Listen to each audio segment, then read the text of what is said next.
I'd like to say a little bit about science first and interdisciplinary work. Now we'll keep the mic this loud until we get through with the video, and then we might crank it down a little bit. One of the wonderful and disturbing things about working in an interdisciplinary area is you're going to make mistakes. And you've probably heard a few, maybe you've noticed them and maybe not, even from the faculty during this meeting. And it's just what happens if you're going to, work in one area and not know all of genetics or not know other things. You make mistakes, and they're really silly mistakes, which are very embarrassing. And one of the wonderful things I've experienced is the general generosity of evolutionary biologists in, being kind of patient with people who don't know that much. And I hope you've experienced a lot of that in asking your silly questions and having people gently say, no, that's not right, in a way that helps you learn things. I've had those experiences. I guess the person who influenced me the most with this is both Bill Hamilton and John Maynard Smith. And both these guys, the world eminent types, and they'd sit down with someone like me and just talk and take me seriously, even though I was blathering nonsense. And then gently lead me in a Socratic kind of dialogue to realize that, I was completely wrong, but in a way that worked. So that's the disadvantage of being an interdisciplinary person. You're going to make mistakes. On the other hand, if you start getting into evolutionary biology from a position of medicine, all of a sudden you realize that some of the greatest people in medical research are making really serious mistakes because they don't understand the fundamental principles of evolutionary biology. And I'm going to, in this next talk, illustrate a lot of the really stupid mistakes that I have made across gradual development of more knowledge in this area. And you'll find that you share some of those, and I'll give some other examples. Then we're going to go into a number of these kind of conundrums or anomalies or puzzlers that need work. And I'm going to give an example about how to use the 10 questions to approach those. In fact, you might look in your books now so we don't have to open them all up later. At this section, kind of in the middle of the book, you're going to find a one-page handout that lists the 10 questions all together on one page. And you may well want to pull that out because you're going to need it. At the end of my talk, about a little less than an hour from now, we're going to divide into 7 groups. And each group is going to take one particular hypothesis and analyze it in terms of its scientific credibility, and then that the group is going to propose what kind of studies could answer the question and what alternative hypotheses have been left out. I think because it's trouble getting this video to go, maybe I'll just tell the story that goes behind this and then go. I mean, I got into evolution medicine because I was interested in the evolution of aging.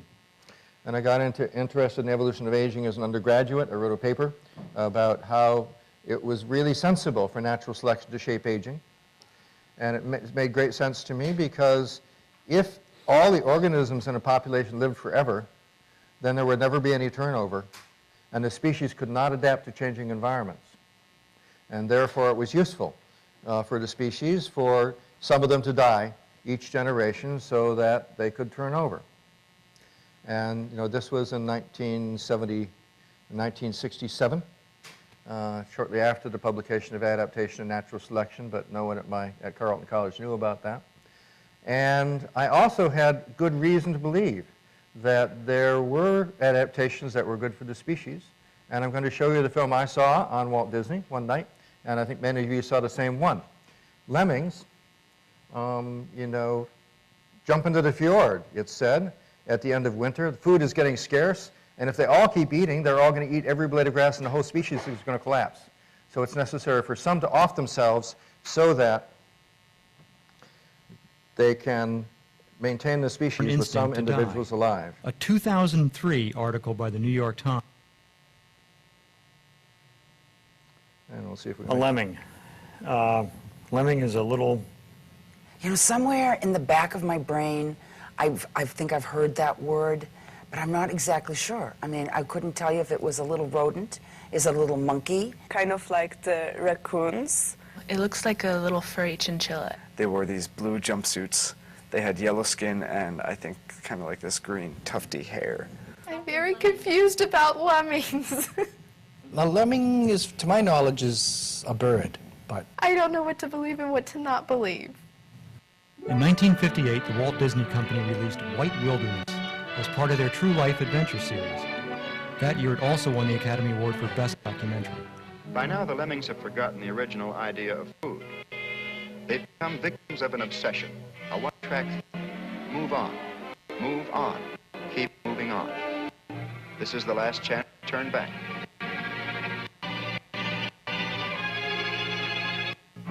Yet over they go, casting themselves out in space.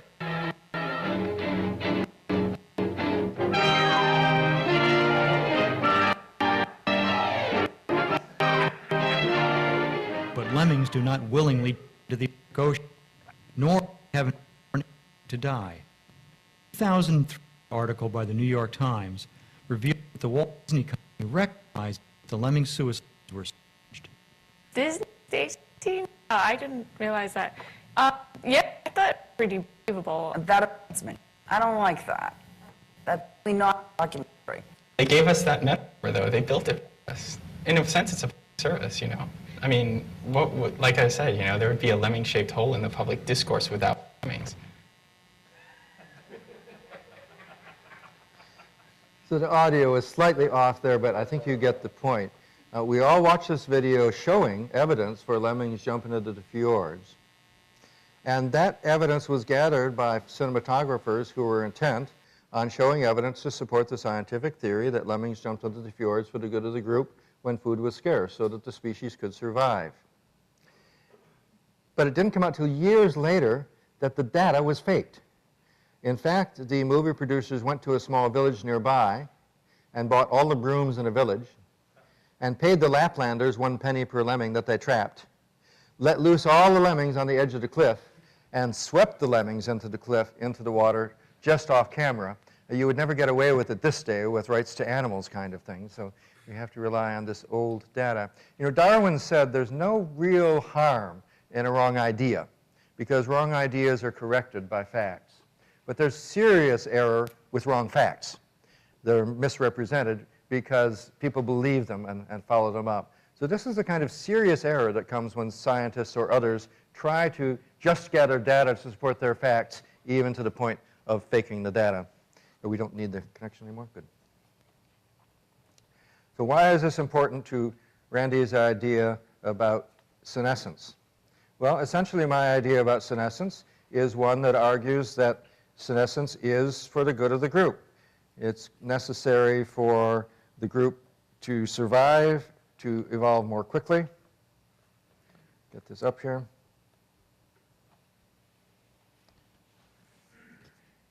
My remote controller is here, good. And when I went to University of Michigan and started talking with evolutionary biologists about this, a person who's become my dear friend on a very small seminar, I told her this idea in front of a group of about 6 or 8 people, and she says, "What? You haven't even heard of group selection? You don't know what's wrong with group selection? Where did you get educated? What, don't they teach you things in medical school? That's like really basic." And I said, "Well, no." And for me, this was a real eye-opener. All of a sudden, I realized I was fundamentally ignorant about biology. And I'd studied and learned all the stuff everybody told me to learn, and it turns out I was really wrong about something fundamental, and it led to a fundamental misunderstanding about aging. And I had a whole course on gerontology, and no one explained why there was aging. The right answer turns out to be, as you already heard Steve talk about, that when the force of selection is low, late in the lifespan, gene effects that are expressed in that period can't be selected against. And George Williams's idea in 1957 that there can be antagonistic pleiotropy, that is, a gene can have an effect that's beneficial early in life, that means the gene is selected for, even if that same gene has disadvantages later in life, it's going to be selected for anyhow. And his example was a gene that makes your bones heal more quickly will be selected for even if that same gene steadily calcifies your coronary arteries and kills everyone by age 120. So again, this just a cautionary tale about just how wrong we physicians can be if we're not exposed to basic biology. And a quick note for those of you who weren't aware of this yourselves. I've heard a few arguments going around the hallways here where people say, oh, it's good for the group or the species. You must realize it's a longer conversation you need to have with your professors about that. But that just doesn't wash, except in very special circumstances. Natural selection works at the level of the gene in the individual, and this has great implications. So our topic for the next little while is why Darwinian medicine is difficult. Same as evolutionary medicine. but I like Darwinian because it rhymes with difficult, you know. It's very difficult. I think this is why it hasn't been done before and why the field is still slow in getting going. Now, the part that's difficult is only part of it. That's the part where we're asking new questions about disease, in particular about vulnerability. Ernst Mayr in 1982, in a book everybody, I think, really should read about the history of biology, says no biological problem is solved until both the proximate and the evolutionary causation has been elucidated. Furthermore, the study of evolutionary causes is as legitimate a part of biology as is the study of the usually physical, chemical, proximate causes. I read that sentence and I thought, uh-oh, I've only been using half of biology in my medical education. What about the other half? And again, the same picture you saw before with one more picture. This is Nico Tinbergen, who took those two categories, approximate and evolutionary explanations, and added them. This is what I drew on the board very quickly during the very first 10 minutes of the course. So now we see it again, two kinds of approximate explanation. One, development, describing how things come to be within an individual, and the other is mechanisms, how the mechanism works. Two kinds of evolutionary explanation. One, phylogenies, how things developed over evolutionary time, and two, fitness significance or possible selective advantage. Notice I said possible selective advantage. These are transitions over time. This is cross-sectional studies. So these are four different kinds of questions. We need to answer all four to have a complete biological explanation of anything. So George and I, when we first began work on evolution medicine, spent months talking to each other. Why did natural selection shape Alzheimer's disease? Why did natural selection shape breast cancer? Why did natural selection shape coronary artery disease? And we took this question very, very seriously and tried to come up with answers, and we got very frustrated. But then we finally, and I tell you this because a lot of you are in the midst of trying to say, what is the evolutionary explanation for Crohn's disease? Or what is the evolutionary explanation for, you know, schizophrenia? It's not a good question.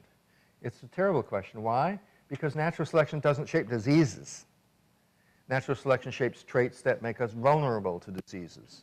This seems like a very small change, but it's actually quite a large change.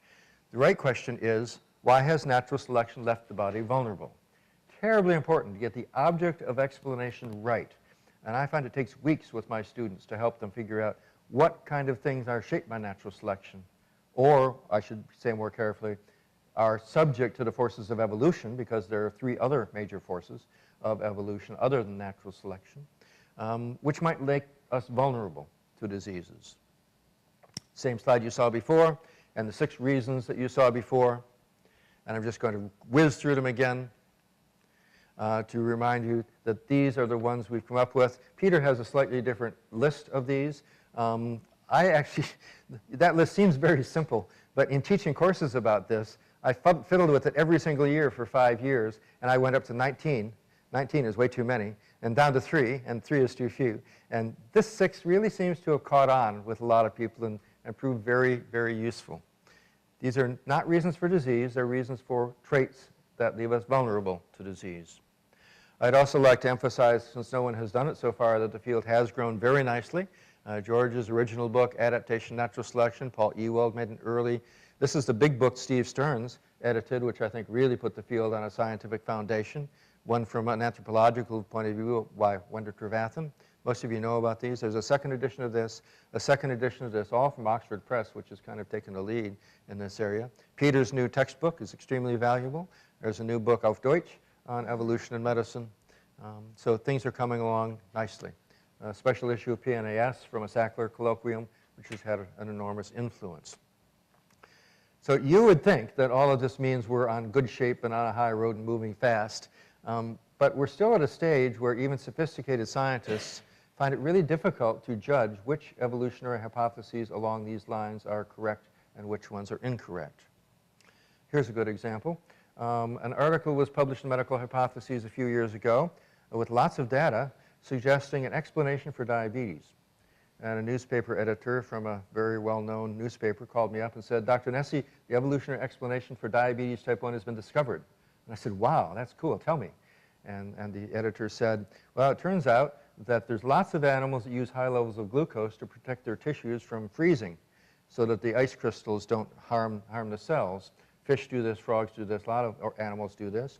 And this person has shown with lots of evidence that the genes for type 1 diabetes are more common in northern climates, that they appear to be something like 10 to 20,000 years old, and they've concluded that the evolutionary reason for diabetes is because it's an adaptation to protect against death of tissues during tissue freezing during the Ice Age.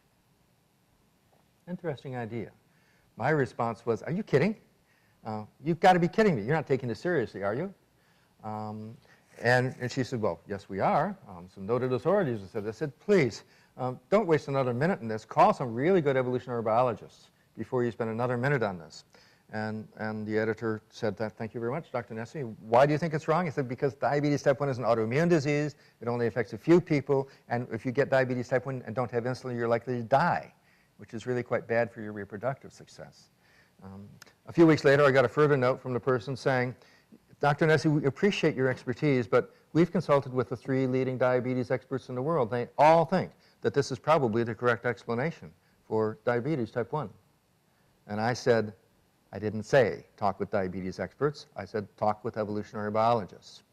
This really exemplifies, I think, the gulf between evolutionary biology and medicine, and the fact that even very smart science people, leaders in medicine and newspaper journalists, often goof, and they can't really make a good assessment of a hypothesis. This is really difficult science, even for very smart people. My explanation I've just gone into, and I was just completely wrong, despite working very hard and trying to explain aging on that basis. I thought I had evidence from the lemmings that group selection worked. I was just completely misled because I really wasn't in touch with basic biologists until I started meeting with Bill Hamilton and Dick Alexander and George Williams at Michigan. Here's a good one, though, that just happened last year at a major meeting celebrating Darwin's birthday. One of the more noted geneticists of our time gave a brilliant talk about the phylogeny of cancer cells using genetic data. And when someone from the audience asked, yes, doctor, but why are there these mutations? He said, well, natural selection needs to have those mutations so that the species can evolve faster. Whoops. So these fundamental kinds of errors are still being made by some of the very best people in the world. Quick overview of what is this Darwinian or evolutionary medicine, just so we're all on the same page. It's the basic science of evolutionary biology applied to problems in medicine and public health.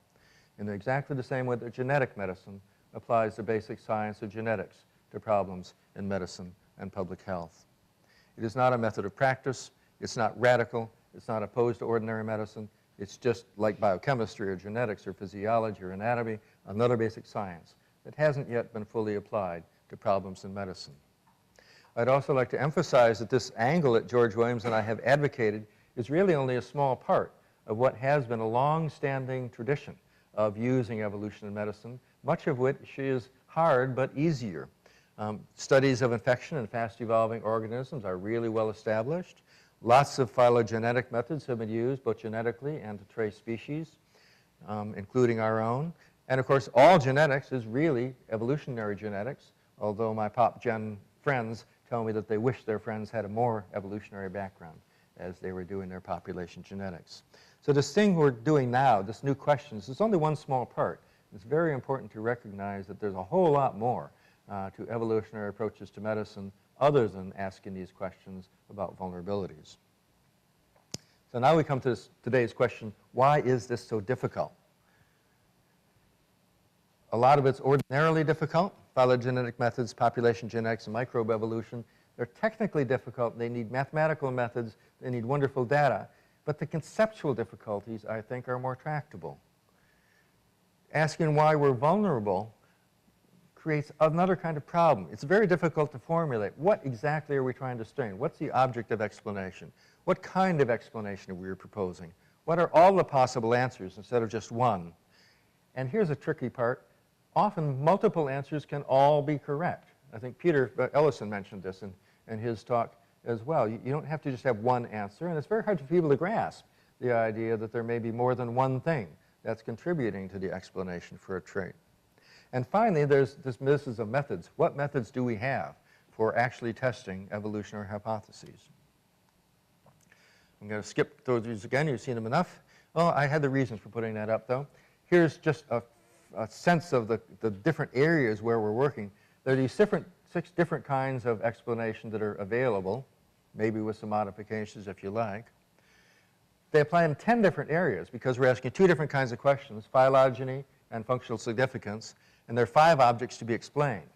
This is a too busy graph. It's from a work that Steve Stearns and I did together, trying to make sense out of all of this and summarize the different areas of work. 2 kinds of questions, phylogenetic and adaptive significance, applied to human traits or facultative traits, human genes, pathogen traits, pathogen genes, and cell lines.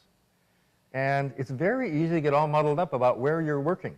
I keep this over my desk and give it to my students, and when they submit a paper proposal, I say, where are you working? And it often takes them quite a few minutes to figure out exactly where they are. And then there are methods. How do we actually test these things? I'll just list these now and come back to them. The first thing is consistency with theory. My theory of senescence was inconsistent with well-understood evolutionary theory. It was just plain wrong. Modeling for plausibility of the sort that Carl Bergstrom does. You create models and put in reasonable parameters and see if you can at least make it work. It forces you to think more clearly, at least, about what it is you're proposing. Comparative method using species, well established, but then there are also comparative methods looking at subpopulations. We've heard from Cynthia Beale over the weekend about subpopulations in Tibet and in the Andes who are adapted to high levels, to low oxygen pressures because they live at high altitudes. Epidemiological methods, mapping form to function, which turns out to be something that almost everybody uses intuitively, quickly, and sometimes only, but it's only one and the weakest of our methods. Experimental manipulations, natural experiments, and finally watching evolution happen, which is especially nice, and that's why infectious disease people have a big advantage over those of us who study larger organisms. So all of these are available, but how can we put them all together and actually start being serious about testing these hypotheses? So here's the good news after all that complexity. For my students, at least, most of the errors they make are simple and avoidable. They always start off trying to explain diseases. And after you hit on them about 3 or 4 times, you say, no, natural selection does not shape diseases. Don't try to explain a disease. Try to explain something that has evolved or been subject to evolution. And once they get that straight, they've made a really big shift. And again, the approach we're using is puzzlers, to use Mark's nice phrase. Find a trait that seems poorly suited to its task.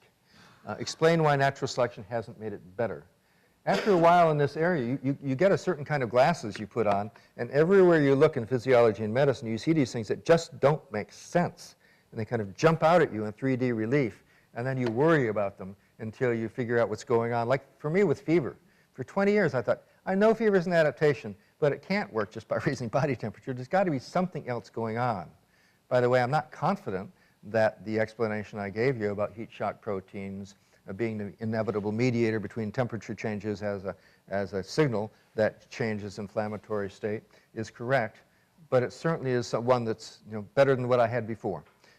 And again, this is how science works. You try out ideas, you knock out, it's a process of selection, isn't it? You try out ideas, lots of them get knocked out, and you're left standing with something that you hope works better. Examples. Why do genes for myopia persist? So, we're going to start off with this one. Almost every place I go, physicians say, well, it seems really likely that we've been wearing glasses for a few hundred years now, and so selection for accurate vision has probably not been taking place, and drift and mutation have made our vision worse. Seems kind of plausible, doesn't it? Anything wrong with that? Anybody want to complain about that? Right? There's another technological change in the last couple hundred years that may affect what kind of things we're looking at, and so may affect our expression of myopia. So wearing glasses is not the only change. Anybody want to complain about something else? Well, the reason you wore glasses in the first place is because myopia exists. So, okay, but there must have been some people who had defective genes of some sort, and their vision wasn't very good because of myopia, and ever since then, more and more people have been slipping through the selection net, and their bad genes have gotten passed on, harming our species. This is always a worry of the eugenicists, right? Or what? The amount of time? It's been hundreds of years. Why do you say not enough time if it's hundreds of years?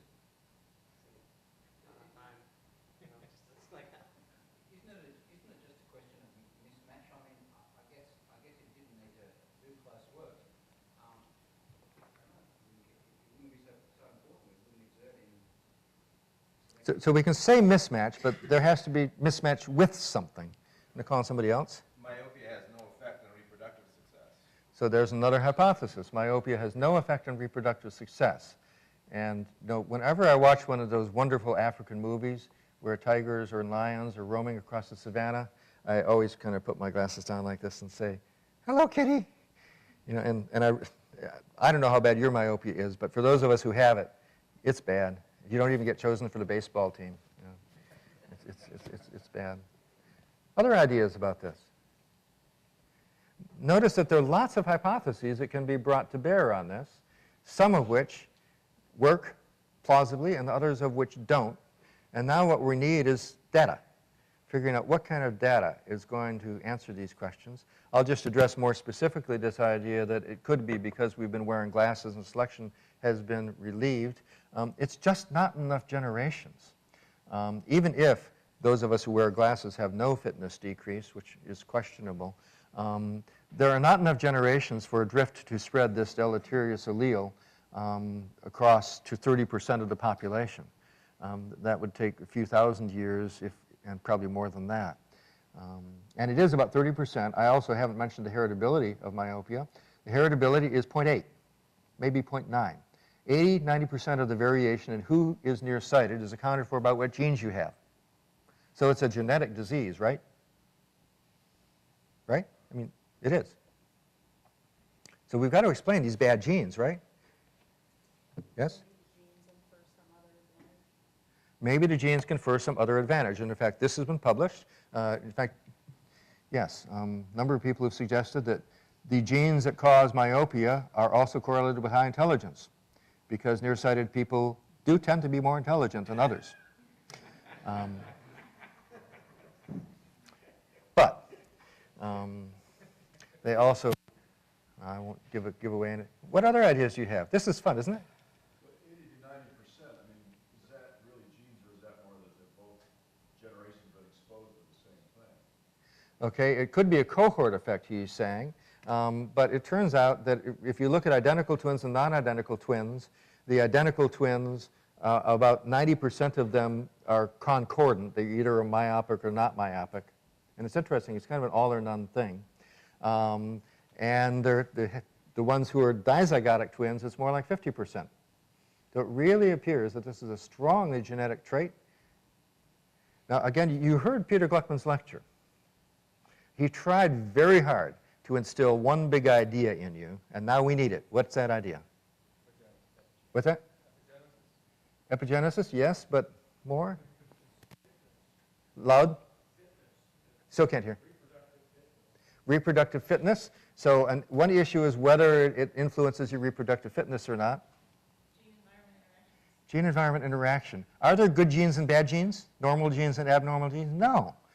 An evolutionary view is that a gene is either adaptive or maladaptive in an environment. And furthermore, genes interact with environments to create phenotypes. There's no such thing as a gene creates a phenotype. And a lot of our students misunderstand that if you say something is highly heritable, like myopia, that means that it's a genetic disease and it's caused by abnormal genes. And here's a really key point for you. Most of the genes that cause disease in our modern time, chronic diseases, common diseases, are not abnormal at all. They are quirks that interact with modern environments to cause disease in certain people. So what's the missing experiment here? The missing experiment is a study of Inuits whose vision was studied in 1900, just before schools came in. Hardly any of them were myopic. They took one generation of kids who learned to read early in life, and by the time they got to 20 years old, 30% of them were myopic, just like every place else in the world. So what we have here is a real gene-environment interaction. If you have the gene and you learn to read early in life, especially if you use a flashlight to read under the covers, as many of you have, then you get myopic almost for sure. If you don't have the genes, you don't get it. If you didn't really eat early in life, then you don't get it. Phenotypes are caused by genes interacting with environments, not by genes by themselves. This is such a fundamental error. In psychiatry, our major best journal, the Archives of Journal of Psychiatry, 4 years ago published a paper on anorexia nervosa. Now you need to know about anorexia nervosa. These people get down to 70 or 80 pounds. It's a high death rate, and it essentially was unknown 50 years ago. But they did a twin study showing that the heritability of myopia was 0.7 or 0.8. And in this paper, in our very best journal, they concluded, now that we know that anorexia nervosa is a genetic disease, we know that we don't any longer have to pay attention to the psychological factors which people have thought have been important. Instead, we need to look for the abnormal genes and the brain manifestations of those abnormal genes. What's wrong with this argument? I mean, it's just bonk. They went further than that and said that we don't have to blame our patients anymore because we know it's a genetic disease and it's not their fault. I mean, how many mistakes can you make in one article? But again, these are the best people in the field making a mistaken argument because they're not thinking about gene-environment interaction creating the anorexia nervosa. At the same time, many of my evolutionary psychology colleagues were on the other side of making mistakes about anorexia nervosa, at least in my opinion. Anorexia nervosa, some said, was an adaptation to make women thin so that they would be more attractive as mates in environments where mating competition was very serious. So, you can find mistakes everywhere, but what's wonderful about science is these things gradually get purged. Gradually people write other articles and say, that's wrong because of this, that's wrong because of this. The right answer for myopia is that it's an interaction of a genetic tendency with an environmental factor that leads to the phenotype. And there's so much more interesting here. I mean, I've got to go into it just a second, just because it's so neat. How does the eye know how much to grow? Is it built in? Genes grow at exactly 18.5 millimeters and then stop? No, it has to stay in focus all the time you're growing up. That just wouldn't work. Turns out there's a feedback mechanism that regulates your eyeball growth, and it's a function of the sharpness of the image on the back of your retina, which is exactly what your fancy camera does. When the image is not quite sharp, it readjusts the focus. What happens if that image stays blurry? Lots of studies have been done on chicks, poor chicks and kittens, where you put Vaseline-covered glasses over their eyes, and their eyes just grow and grow and grow and grow. They get terribly, terribly long eyeballs that cause terrible nearsightedness. So it looks like this is what's going on with reading, is you get some kind of an image on your retina that's not quite sharp, and it causes the eyeball to grow and grow far beyond what it should grow. Is there a positive feedback process where the growth that's out of sync a little bit causes a blurry image, causes more growth? This is a good question that is ready for research. Just another thread can I ask about, which is some suggestion that it's light exposure at night, perhaps.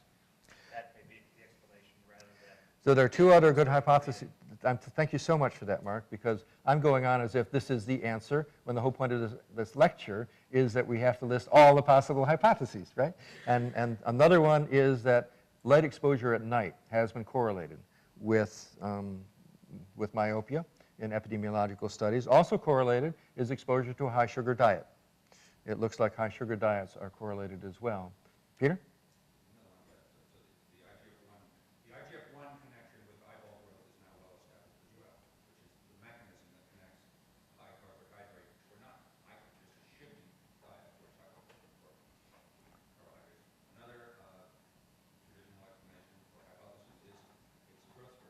It's adolescent growth spurt. As you increase the adolescent growth spurt, you increase the incidence of myopia. And so when you look at something like the Inuit, one thing I think you have to be careful of is that all of these things are happening together. Increased breeding, changes in diet, changes in growth patterns. And it's, you got to be very careful about interpreting one correlation as the cause. right. There are all kinds of other correlated changes in epidemiological studies. Do you have a quick one, Peter? Well, just to add to that, Mitchell in Australia, studying Australian Aborigine, has published some good data that those Aboriginal children who do not see the horizon for half to 2 hours a day are more likely to get myopia. So it's all part of the same context. Right. Different environmental circumstances, different So those who don't see the horizon, Aboriginal children, are less likely to get myopia. I've often wondered if the real factor is houses. If you live in a house, you're often seeing things at this distance instead of far out. I mean, what a wonderful opportunity for research, and maybe doing something that would change the likelihood of us getting this. I didn't quite finish my story about the adjustment that the retina makes with time. I mean, it's the image from the retina goes all the way back to the occipital lobe and comes back through the occipital through the optic nerve, which secretes some kind of a growth factor, which makes the eyeball grow. And again, another possibility here is that it is not one answer. It may well be that what we're dealing with here is multiple answers. So I thank my colleagues for helping me to try to do what I'm telling all of us we should do, which turns out to be very difficult, because we humans we have this tendency to grab onto one hypothesis and say, that's my hypothesis, I'm going to defend it. A few more examples here. Well, the methods we use here are epidemiology, comparison with theory, and we can do experiments with chicks and rats and all the rest to see what kind of interventions make them myopic. So I think this is... Did you have a punchline for the anorexia story? It's too long a punchline. Let's see if there's time for that later. It's a good question. So again, I've been struggling with this and trying to find ways to make myself think more clearly about it. Peter Gluckman has really brought this issue to the fore with a meeting he convened in New Zealand a year ago. And then after that, he provoked me repeatedly, saying, Randy, you really should write up what you think about this. I thought, of course, it would be an easy couple-week task, and it took 2 or 3 months to summarize a cookbook kind of approach to how you can go about formulating and testing these hypotheses. I don't claim anything more than it's a cookbook for undergraduates, but boy, have some of my undergraduates written better papers when they use it. There are 4 challenges. Define what you want to explain, specify what kind of explanation you're looking for, list all the possible hypotheses, not just one, and describe what kind of test you're using. And this is just Science 101, right? But it turns out we're not doing it very often. Defining the object of explanation, sometimes we're describing a trait, like the appendix, which we all have, and sometimes it's variation in a trait, such as changes in skin color or changes in coat length and voles that we want to explain. Second thing, has the object of explanation really evolved or not? Third, what kind of trait is it? Is it a fixed trait, a facultative trait, a gene, a pathogen trait, pathogeny or somatic cell lines? This at least gets you going with what it is you're trying to explain. Second task, specify what kind of explanation you're looking for, approximate or an evolutionary one. A lot of articles have these muddled pretty badly. And next is the goal to explain the traits. If you're doing an evolutionary one, do you want a phylogenetic explanation or do you want a fitness-relevant explanation or both?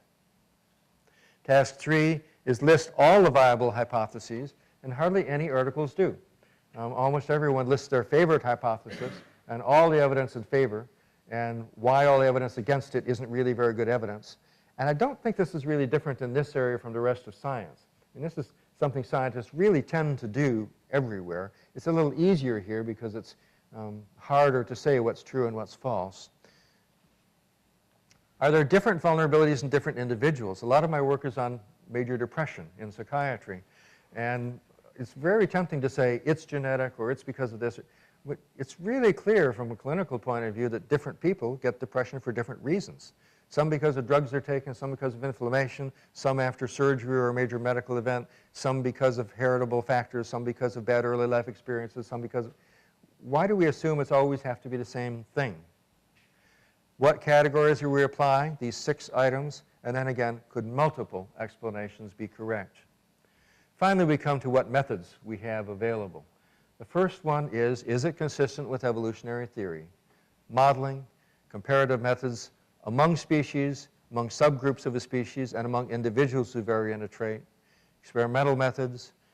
Does the regulation of a trait behavior is predicted? A lot of what we're going to talk about in a few minutes are traits that are things like fever or things like anxiety.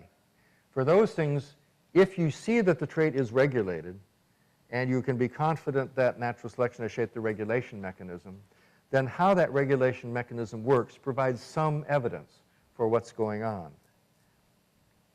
Observe evolutionary changes, and finally, this time last on the list, does the observed form fit the function? And I put it last on the list because it's the first thing all the students think of, and it probably should be the last thing on the list because it provides the weakest evidence. A few more examples, another one on the eyes. Why are our eyes inside out? What's the explanation for this evolution? It's a bad deal, but why are our eyes inside out? This one is simply path dependence. I'm quite confident. You know, it would be better in some ways to have our eyes not have a blind spot. But even as I've said that, I realized, and I'm going through lots of the mistakes I've made so that you can see how easy it is to make them and it's possible to get better. I've been giving lectures for years saying that any camera engineer who designed a receptor for a good camera that was like this would have his job taken away immediately with the vessels and nerves and wires coming between the light and the receptors. And it was only when I bought a new camera and read a book about the receptors for fancy cameras that I realized that most camera receptors have indeed been designed exactly like our eye, with the wires that connect the receptors to the output interfering with the light coming through to some degree. Not to have new ones that go the other way, but I've been amused at my example. No one called me on this. There are too few real optical engineers in audiences, or at least they're too polite to correct me. One of my favorite examples is why the radius isn't thicker. We've fallen down this way for a long, long time and broken the radius right here. It always breaks right there. It's called a Colles fracture. Anybody who skateboards knows about that. And the question is, why hasn't natural selection made that thicker? It's an anomaly. Break's always there. Why doesn't natural selection fix it? It seems very likely that this is a trade-off with mobility. If, in fact, that bone was thicker, you wouldn't be able to do this lovely and very useful movement that allows you to throw things fast and all the rest. There may be other explanations. This is a pretty good one. Method, this time, is an engineering analysis of trade-offs, advantages and disadvantages. One of my favorites is bilirubin. And the question here is, why does bilirubin exist? Bilirubin is toxic. It's a byproduct of heme metabolism, but a precursor byproduct of heme metabolism is biliverdin. And biliverdin is more water soluble, so it can be excreted more easily, not as toxic. So why doesn't natural selection just get rid of it? Why doesn't this, instead of using energy to make it into bilirubin? And George and I had a long, fun time talking about this, and there was one hint in the literature from a biochemist who pointed out that bilirubin, in fact, was a pretty good antioxidant.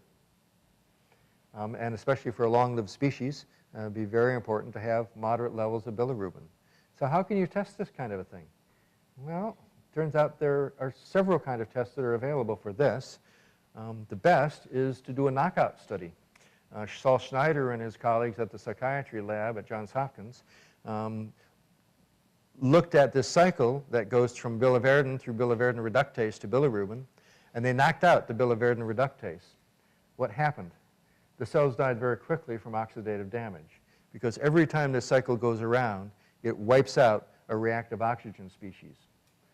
And I think this is pretty conclusive evidence that this is one reason why bilirubin is there. So rabbits don't make bilirubin. They stop at bilirubin. You've got an exception to the rule. I bet there are lots. I mean, I don't know comparative data on this. They are short-lived. I'd love it if anybody has more.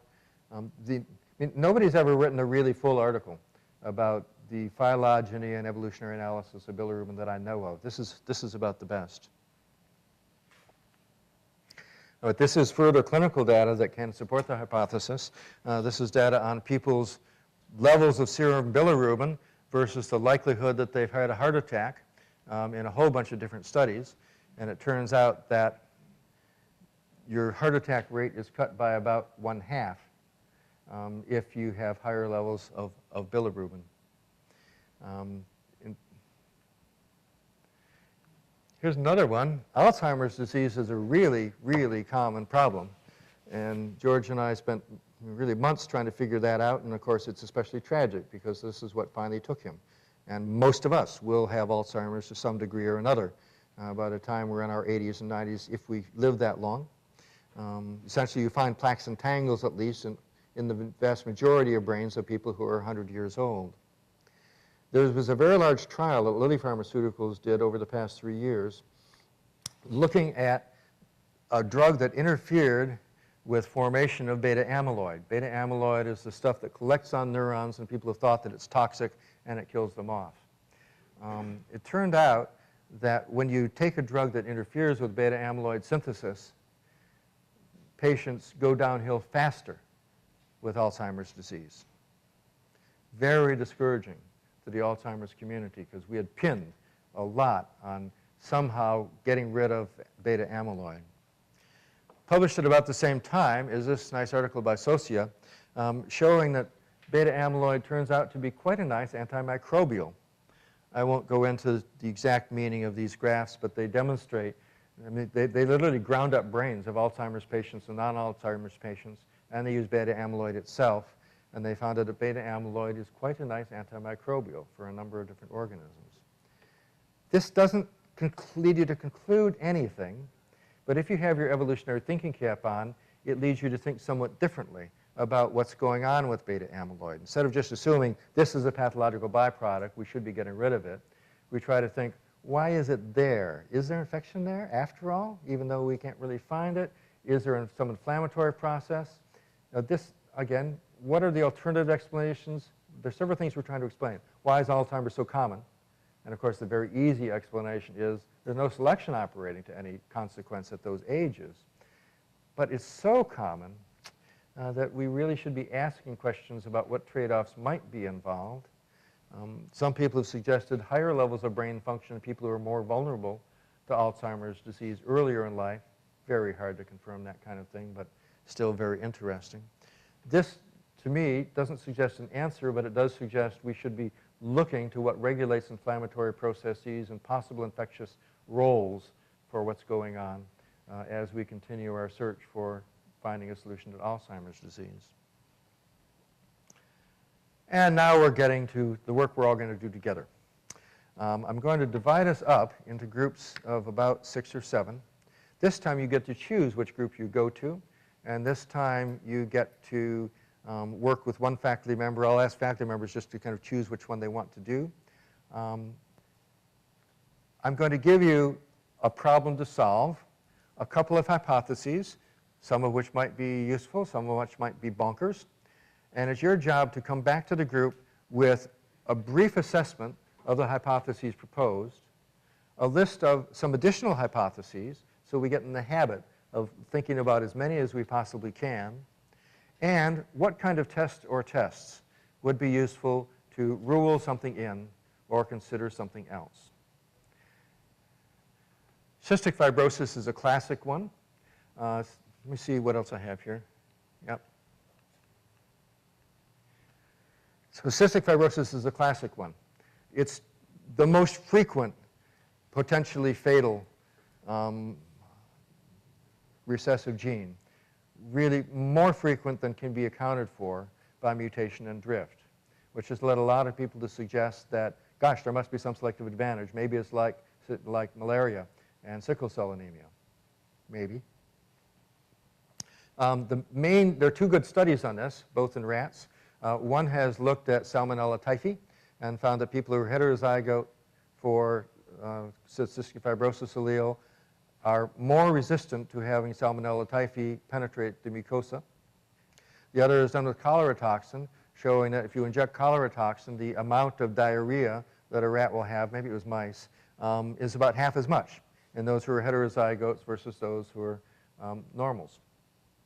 So these have been used to argue that selection has in fact acted on the frequency of the cystic fibrosis alleles. We have an expert on cystic fibrosis here, one of our participants. Who is that? Is he here?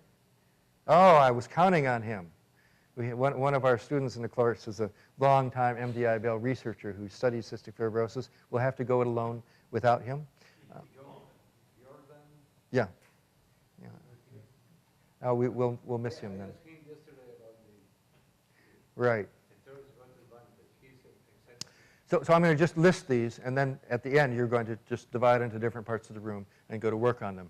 Schizophrenia is a really big mystery because it decreases reproductive success in men by almost 0.5. It should be selected against very, very strongly.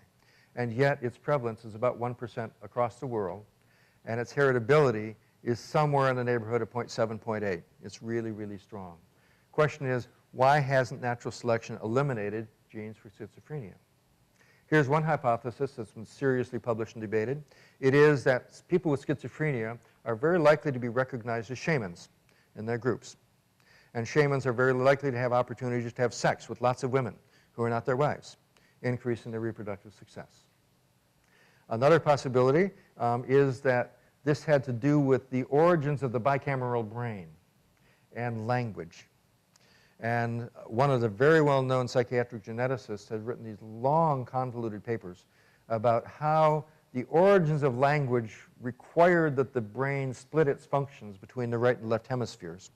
And the fact of splitting functions in the right and left hemispheres left some circuits vulnerable to re-entry, creating hallucinations and delusions and all the rest. And his evidence for this is that he thinks schizophrenia didn't exist until about 10,000 years ago. It's a little hard to tell how much schizophrenia there was 10,000 years ago. That's a bit of an issue. Another possibility for schizophrenia is that very rapid selection for some kind of social or cognitive trait that we humans do that others don't do, that gives us a big selective advantage, has led to linkage with bad genes that have been carried along. A fellow by the name of Burns has written a very large article in Behavior and Brain Sciences arguing that linkage between these advantageous alleles that increase ability for language or cognition in humans with some other deleterious allele has been carried out of Africa. And he argues that this kind of linkage, and he says because schizophrenia is about 1% every place in the world, this nasty mutation must have happened sometime before we left Africa 80,000 years ago. So that's a good one for you to chew on to see if you think that's a plausible one. I'll give you a couple more while we're doing it, and I expect you to increase this list in your work in your group. Another one is a cliff edge effect. It's kind of similar to what we just said, but the idea is that natural selection shapes a trait way up. The more you have of a trait, the more fitness you get until you get close to a cliff edge and it crashes. So for instance, the higher your uric acid levels are, the more protected you are against oxidative damage, but if you get too much, you have gout, and it's really bad for you. It might be that some advantage from schizophrenia is really great, but if you push it too close to some edge, it falls off. This comes from work by David Lack, who talked about how many eggs a bird should lay. The idea was if you lay 6 eggs, that's really good. Lay 8 eggs, sometimes you'll do well, but sometimes they'll all die because there's not enough food for them. So you push this close to the cliff edge, and if you go too far, you lose everything. Next one is the appendix. This is a classic. Why is there an appendix? I've exercised my mind on this for a couple of decades, and I don't yet know the answer. I'll be curious what hypotheses you come up with. I'll give you one that was published recently. And the one that was published recently by Powers, I think, at Duke, is that it's a reservoir for bacteria, good bacteria, and that we experience pathogenic infections often enough that clear out bacteria from our gut, that it's necessary to have a reservoir of good bacteria to repopulate the gut after these bouts of pathogenic infection. So that's an idea you can consider for the history of the appendix. A little bit of comparative information you need to do this is that the appendix is so variable among other related species that it's hard to say whether it's there or what's an appendix and what's not. This is another very nice article on the appendix that was published just a couple of years ago. Wisdom teeth is a great one, isn't it? Why on earth do most of us have wisdom? How many people have had their wisdom teeth out? Don't you wish you didn't have them in the first place? I mean, it just, so who made this mistake? This is just terrible. Why are wisdom teeth there if they cause such a problem? And I'll just leave you to try to figure out some alternative hypotheses for why there are wisdom teeth. How about indigestible milk sugar? Did you cheat with this one and use your internet connection during the few minutes you'll have to work, but you might come up with it. It turns out that about 15% of the milk sugars in breast milk are not digestible by the baby. This is an anomaly. This is a puzzler. Why should the body spend energy, especially at that time when every bit of energy is needed, to make an oligosaccharide that the baby can't digest? Whoa, that is screwy. Addiction. Why are we all so vulnerable to addiction? Some people more than others. That's a different question about why some people are vulnerable. The big question is why we all are vulnerable to addiction. And I mean smoking and peanut butter, as well as coffee and tea and ecstasy and cocaine and opiums and all the rest. Why are we so vulnerable to addiction? What about aldehyde dehydrogenase and alcohol dehydrogenase? You know, certain Asian groups are vulnerable to feeling really bad after they drink, sweating, nausea, vomiting after they drink because they can't metabolize the alcohol or its byproduct, aldehyde. Is that a protection against alcoholism? Your opinions, please. And then there's this big one that we heard before. 80% of all conceptions are lost before they ever, after fertilization, they're lost and never implant, or at least don't go to term. Why on earth would you like to decrease your reproductive success that amount? You heard a lot about this, and I'd like you to take that example and that fact and try to remember all the things you heard and possibly add to that list and come up with a nice list of alternative hypotheses. I'm going to ask for brief, I have 1, 2, 3, 4, 5, 6, 7, 8, I guess. I'm going to divide us into small groups now. We're going to stand in a corner together and talk about this for 10 or 15 minutes, preferably with help from one faculty member. And we're going to come back together. One member of the group is going to make a 2 or 3 minute report so that we can talk about our attempts to grapple with these hypotheses. Cystic fibrosis, please. How many people there? Could you please go to the right-hand front of the auditorium? Schizophrenia. Who would like to do schizophrenia?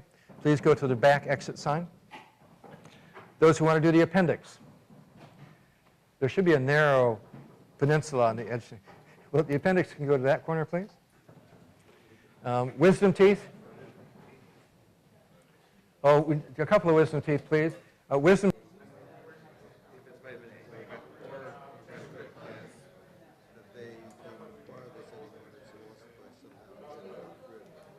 Okay. 2 very engaged groups at the back. Send your spokesperson down.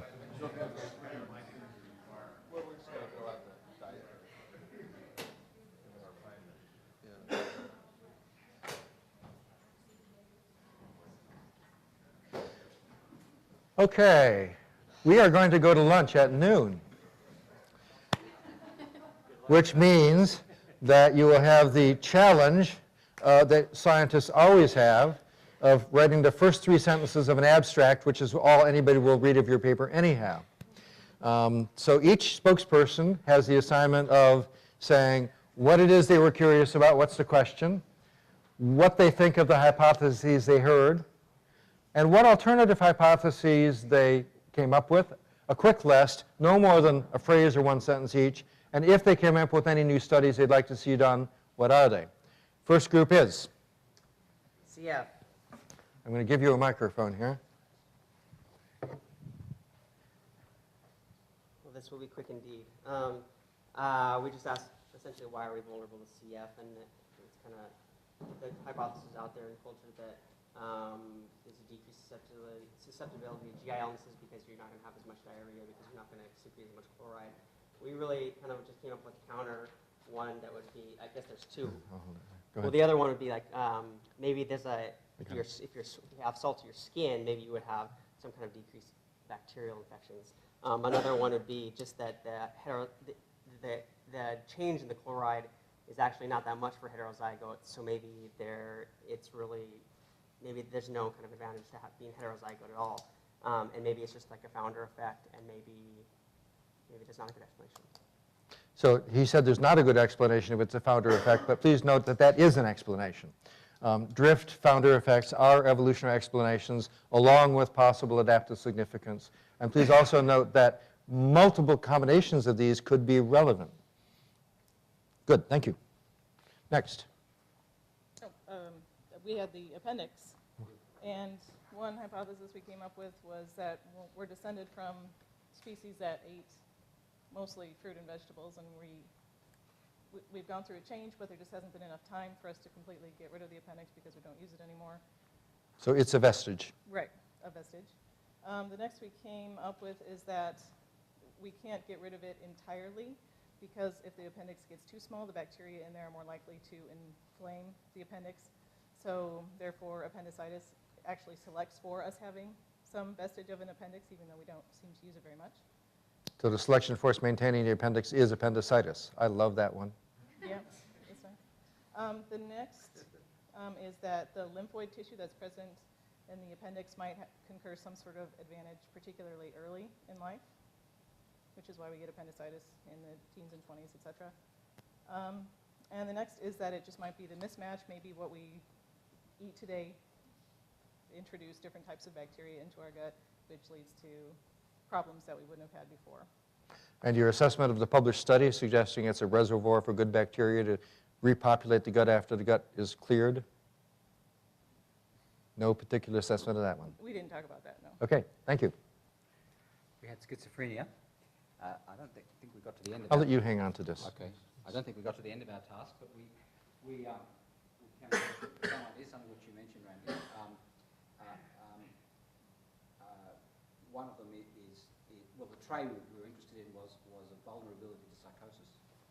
And we thought one hypothesis might be that a preclinical manifestation of that psychosis might actually be an advantage, which outweighs the reproductive disadvantage of becoming schizophrenic. We note that it occurs with a constant prevalence in human population, so that's a constraint on some hypothesis generation. There have been studies which show that famine and maternal age can increase the risk of schizophrenia. So it may be a condition which is revealed by adversity of that kind. We entertained the idea that it was a de novo mutation. I'm not quite sure about that one. And unopposed maternal genes were suggested in the dying throes of our conversation. I'm not quite sure about that one. That's about it. Great. A nice long list. Just in the last 2 years, schizophrenia researchers have found more and more evidence for copy number variations, which are very often new in every generation. So this may indeed be a mutation selection balance situation where there's lots of mutations causing it, but that's still a mystery why so many different locations of genetic damage would cause basically the same syndrome. So lots to be done there. Good list. Thank you. Okay. Hypervigilance was the one I left out. One more? I'm reporting out from the Wisdom Teeth group, and I don't think that you put out any particular Which group? Which hypotheses. group? The Wisdom Teeth group. Wisdom Teeth. No, you're on your own for that one. You've got to chew on it. We came up with two hypotheses that fall under the mismatch idea, both relating to sort of novel changes in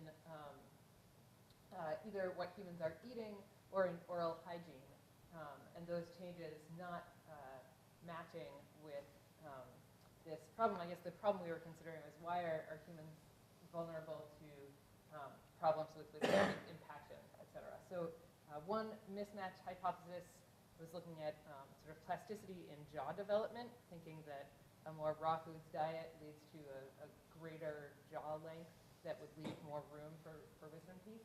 And our current diet on more processed foods leads us to develop jaws that are smaller so we don't have room. Another hypothesis is thinking that greater oral hygiene leads to fewer teeth that are infected or lost, and that wisdom teeth may have been advantageous to sort of fill in for other molars that had been lost, but now we're not losing our teeth as we brush our teeth. We thought that the best way to evaluate these hypotheses would be comparative studies across human populations, looking at populations that still do have a more raw foods diet, populations with poor oral hygiene, and looking at the incidence, the relative incidence of problems with movement. Anyone in my group have anything to add? Another very nice list, and in fact a paper was published yesterday using one of your methods, archaeological evidence of jaw morphology in populations that ate really rough diets versus very soft diets, shows very dramatic differences in jaw morphology. You can also do that between populations or across individuals. Peter Ellison is shaking his head. I don't know if that's for any reason, maybe just his email. Ray. We had the one on aldehyde dehydrogenase loss in Asians. We had two different theories that came up in our brief evaluation of that. One was possible genetic drift in the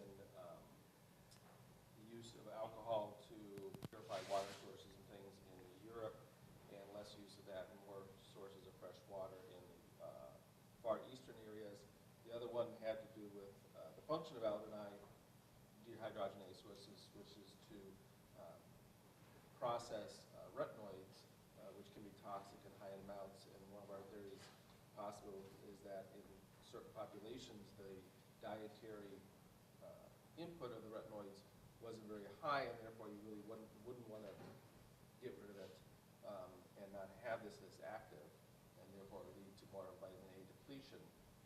And so the test for, maybe we didn't get to the story of the test yet as far as testing those, but that would be one of the functions, is that actually there's just data coming out now what aldehyde dehydrogenase does. And so finding out more of what its function is as well as its corollary, we think the alcohol part of it is just kind of a side effect rather than a primary effect of the aldehyde dehydrogenase. So these people are prescient in their listing of hypotheses. I thought this one was nailed a few years ago when people doing the haplotype project showed that the largest haplotype in Asian populations directly surrounds the aldehyde dehydrogenase locus, showing a very strong signal of selection at that site. And I thought, whoa, we finally got this one nailed. And then some anthropologists went back and actually looked at where the distribution of the aldehyde dehydrogenase was, or the defect was, and it did not map all that well with alcohol use and mapped quite well with eating of certain vegetables. So I think you guys are right on track, and it remains a very interesting question. So we had the indigestible milk sugar problem, and we started out with just trying to work through the definition of indigestible milk sugar, whether it's indigestible to us, that is, if it goes in your mouth, it comes out the other end, or if it's indigestible to us, but digestible to the bacteria that colonize our gut. So one of our first hypotheses was that it has a probiotic effect that would be to feed the good bacteria and maybe not feed the bad bacteria, so it would have an advantage of colonizing our gut with the proper microbial ecology. The second would be that it would act as a sort of a decoy mechanism to be a competitive antagonist for bad bacterial binding to the mucosal brushboard or sugars on the surface of the gut. So prevent colonization by bad bacteria by binding to them and allowing them to be eliminated. Again, if it's something that would be indigestible to everybody in the gut, us and the bacteria, then it might act as an have an osmotic effect. A non-absorbable osmolyte would retain fluid in the gut and enhance gut motility, which might be an advantage on breast milk. So that was another hypothesis. And then finally, we thought it might confer an advantage in some way to the transition to solid foods or to weaning. So I think those are all testable hypotheses, although we didn't get as far as how we might test them. So that's really quite lovely. You did it well without cheating on the internet? No, we didn't have any internet access. So it turns out that this milk, it's about 15% of milk sugars are these indigestible things. Turns out that bifidobacteria can digest them very well. And it looks like this is indeed, according to some people, a way of seeding the gut with bacteria that we want to have there instead of others. And the practical relevance of this is that some children in nurseries are only allowed to have sterilized breast milk. thereby depriving them of the exact organisms that are needed to deal with this. Tim. Thank you. We discussed addiction, and our proposal was that we have an evolved system for rewarding us for actions that would have been beneficial in our ancestral environment. And we took a G times E perspective, so there could be variants in genes that might predispose people to addiction, but also that there are dramatic changes in our modern environment. For example, things we can use to hijack our reward system. Now we can refine coca leaves to make cocaine, which is a supernormal stimulant. Now this is so many thousands of times more powerful than the natural substance. So we thought that both of those things were involved. And one interesting experiment we thought that was looking at this was when people wired up electrodes to the pleasure centers of rats and then gave them a lever that they could use to activate this. And basically the rats would go up to the lever and they'd keep pressing and pressing and pressing until they collapsed. They didn't eat or drink or sleep or anything else. They basically just kept pressing this. And we think that modern things like online gambling or cocaine or whatnot might mimic this, and that they're really hijacking our reward system in a way that's much stronger than would have been available in the past. Good. Good. Thank you. And last one. Our group had the conception loss, and we came up with 3 hypotheses. The first was about it maybe being a fire alarm, where it's just really sensitive to anything that might be wrong, and so anything that's wrong with the conception it discards before it invests any additional energy. The second was possible misprediction of the future. So at conception, the mother might have been experiencing a healthy environment, but any sort of change that might indicate she was entering a less robust environment, she would then discard the pregnancy. And then third was possibly mothers are selecting based on either the fetus being more similar to them genetically, or possibly more different than themselves genetically, so that they're actually making a choice on genetics of the fetus. Good. Thank you. So those are actually very impressive lists of alternative hypotheses you all have come up with. I'm delighted to see this. The point of the exercise is several points. The first one is just to get us all in the habit of trying to list all the possibilities we can think of, not just adaptive things, and not just things that are random. And so often people say it's adaptationism, and so they throw out all explanations that are about adaptations, or they say, everything is an adaptation, you guys don't know what you're talking about. But the way to get around that silly debate is to go through all the actual hypotheses and deal with them one by one for every particular issue. And I think the large-scale adaptation debate is really sterile, but when it comes to bear on each of these individual issues, you can really make progress. But as you've seen in your little exercise, it's hard work. And that's where I'd like to end, is this is fascinating stuff. It's really hard for many of these things to come up with a specific answer. Sometimes you can, but very often you can rule out things that are obviously wrong. Steve, you have a comment.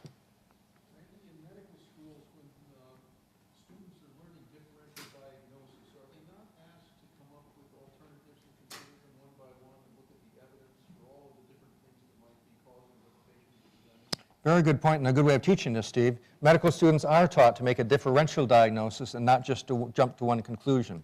But the reason they're taught that is because their natural inclination is to use their human cognition and say, oh, this is that, and go off and treat it without thinking more carefully about what the alternatives must be. So it really takes repeated training of medical students and discipline to say, you've told me this is pneumonia, but you haven't told me the other differentials and whether you considered them. Please, young doctor, tell me your differential diagnosis. And the first couple of months they're always very embarrassed because they haven't done it. So very nice way of teaching it, though. That would be lovely. It is noon. Lunch awaits. See you in your groups at 1 o'clock.